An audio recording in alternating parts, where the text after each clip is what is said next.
Hi, it's Brittany with In-Gear Media Auto here. Today we're talking with John about his 1958 Berkeleys. He's going to tell you about these awesome cars.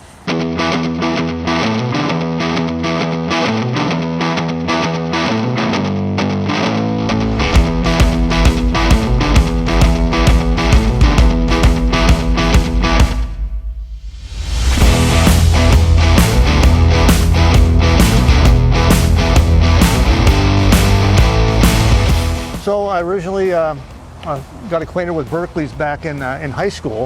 A friend of mine had one and he needed a little help tuning the engine. I helped him with that. Up until 20 years ago, I'd never seen another one since that time. I came across this yellow one here in a shop in Tacoma. A guy was kind of a car nut, and he had this thing actually bolted to the ceiling, upside down to the ceiling for like little car art in the shop. And I walked in there and I saw that and I started looking at it. I recognized it as a Berkeley, and for some reason I just got infatuated with it. Long story short, I ended up buying it from him, and then I started the restoration project, and I was kind of obsessed with it actually. In about 6 months I actually had the thing on the road after I found it. And when I bought it, it actually had the front nose corner over here was missing. The suspension was ripped off of it, no motor or transmission, and in real sad shape. It was basically a parts car. That I was too stupid to realize that at the time though. So I did some research, primitive research on the internet. There wasn't much on the internet back then. It was just 22 years ago. I found out that a Honda CB400F motors fit in real nice without doing a whole bunch of modifications, and they weren't too heavy, and they worked real sweet. So I located one of those, transplanted that in there, fabricated the mounts and headers and exhaust system, and got her back on the road. And then a few years later, I was driving it to a car show in Fircrest. As I'm driving in, a guy came running up to me, and before I was even stopped, he started yelling, jogging alongside of me. He said, "Hey, I got one of these in my backyard. You got to come get it." And that was this one here.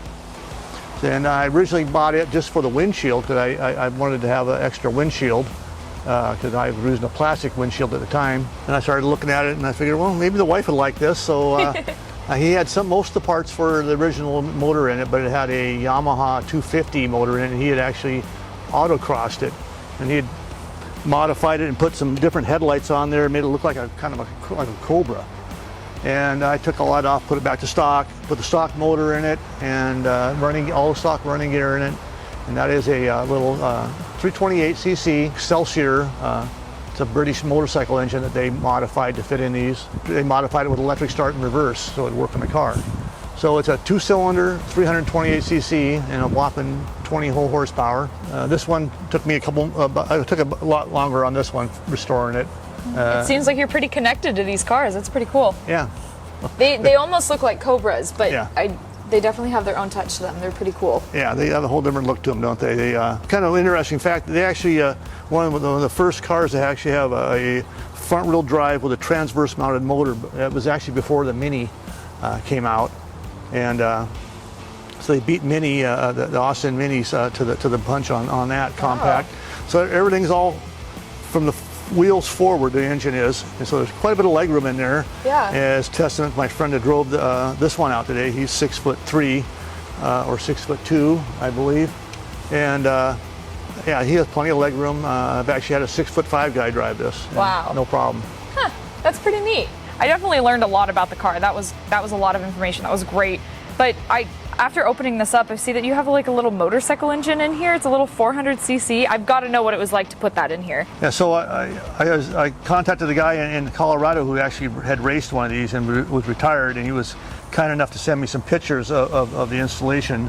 And so I stole a lot of his ideas and incorporated this. So interesting about the original layout is they have a little chain drive differential up in the front here with little half shafts going to the front wheels. So it made it pretty easy to put a modern motorcycle engine in there that is chain drive. And so I had to make the mounts, build the exhaust system. I even had to build my own muffler because I couldn't find a muffler that was small enough to fit in there properly. Wow. And yeah, and just the rest of it wasn't that actually hard, just adapting the electricals and the rest of the plumbing to it. But it zips along quite nice. It's got quite a bit more horsepower than the stock one did. probably double what it had stock. It handles real well. I cruised it on the freeway not a couple times a year out to work out in Bremerton. So it'll keep up with traffic, and yeah, it's a blast to drive. And it's no maintenance on it because it's a Honda motor. It just runs and runs and runs, and super dependable. I use it for running all my errands in the summertime. I have a Suburban, but I never drive that. I drive this instead, unless I had to pick up some lumber or something. And you said this has double the horsepower the original motor had? yeah. That's crazy. I bet for something this small that weighs like what, 700 pounds? 750 pounds. 750 pounds. It's Yeah. it's like driving a go-kart, I bet, huh? Oh yeah, it's like going to Disneyland and like when I was a kid driving a go-kart. Yeah. Yeah. All zippy. Yeah, it's a lot of fun. Yeah. And the reason I painted it yellow in the first place was I was a little bit leery of driving it on the roads, and being not seen. So I figured, what's the brightest color I can think of? Yeah. So I went with yellow, and I'm Swedish, so Gotta add the blue on there. Gotta add the blue there. It's So, pretty yeah. eye-catching, I have Yeah. to say. After learning about his 400cc motor in the yellow one, we're going to talk about the two-cylinder, two-stroke here in the red car. It has like she said, a two-cylinder, two-stroke. It's 328 cc's, 20 horsepower, Whew. and like I said, it's a derivative from a motorcycle motor that they contracted with Excelsior Motorcycles to produce this for them. They added an electric start, and they also had the transmission converted to have a reverse in it. Oh yeah, because this little guy doesn't have reverse in it, right? Nope. So you got to park smart with that one. This one here, you got to park on a little hill or something with that, and you're fine. But That's why we have muscles to lift it up and sure, turn it. yeah, right. Yeah. So this one here has reverse. So that's why my wife likes it, because it's what one stipulation she made. She says, I want reverse. Yep. So she wanted to get stuck, But this one here, you got to mix the gas with the oil. So it's kind of weird going to the gas station. You got to put in how many gallons, see how many gallons it takes, and you got to do the math and figure out the ratio and pour it in. And then you got to shake the car. agitate the car to get the gas and oil to mix together properly so it doesn't foul out. But yeah, and people look like you're crazy.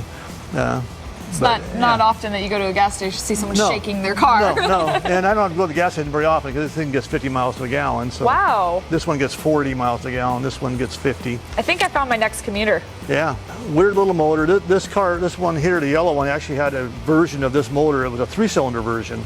They added a 3rd cylinder in the middle, and they made, for some reason, they only made 666 of those. Huh. I wonder why. Interesting. The demon motor.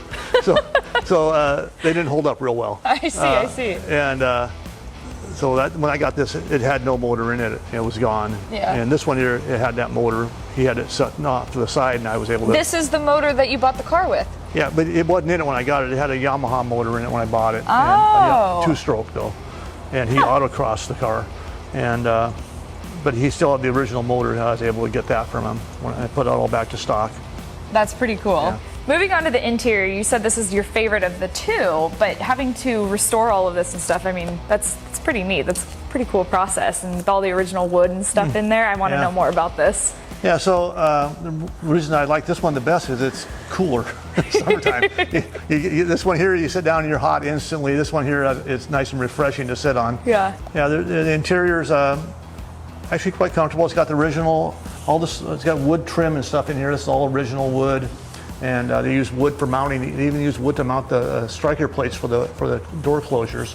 And of course, it's got the original stock shifter in there, which is just sequential. It just goes bang, just 1, 2, 3, 4, right down, and then forward. It reverses all the way forward. But it's not like an H pattern on a conventional car. It's because it's a derivative. The motor is a derivative of a motorcycle engine.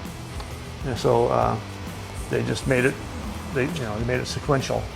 So, That's pretty neat. Then they have a couple it's kind of interesting. They got 2 little lights here for the blinkers, one for the right, one for the left. And what's interesting, they did it red for the right-hand side and green for the left-hand side, like a boat. Well, that wraps up our walk around of these beautiful 1958 Berkeleys. Thank you so much for bringing your cars by, John. Let's hit the road. All right.